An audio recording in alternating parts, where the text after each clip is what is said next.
శ్రీవా news కి స్వాగతం.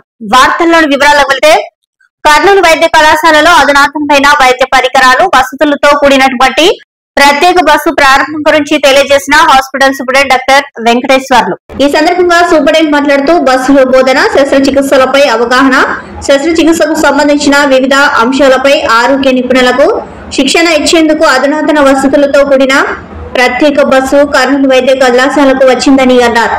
ఈ శిక్షణ కార్యక్రమం బస్సును హాస్పిటల్ సూపరింటెండెంట్ మరియు కర్నూలు వైద్య కళాశాల ఇన్ఛార్జ్ ప్రిన్సిపల్ చేతుల మీదుగా ప్రారంభించారు. కేఎంసీ మరియు హాస్పిటల్ వైద్యులు పర్యవేక్షణలో పీజీలు వైద్య విద్యార్థులకు ఈ బస్సులో శిక్షణ ఇస్తారని అన్నారు. వివిధ అంశాలకు సంబంధించిన అంశాలపై శిక్షణ ఇవ్వనున్నట్లు చెప్పారు. ఈ బస్సు 2 రోజుల పాటు 26, 27 తేదీలలో వైద్య కళాశాలలో ఉంటుందని అన్నారు. సాధారణ లాప్రోస్కోపిక్, గైనకాలజీ, యూరాలజీ, పీడియాట్రిక్స్, శస్త్రచికిత్స వంటివి నేర్చుకోవచ్చునని అన్నారు.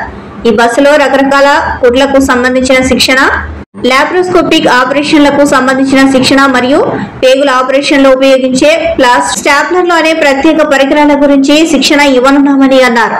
ఈ కార్యక్రమంలో కర్నూలు వైద్య కళాశాల ఇన్ఛార్జ్ ప్రిన్సిపల్ మరియు శస్త్రచికిత్స విభాగాధిపతి డాక్టర్ హరిచరణ్, టీసీ వైద్యులు, జాన్సన్ అండ్ జాన్సన్ సిబ్బంది తదితరులు పాల్గొన్నారు.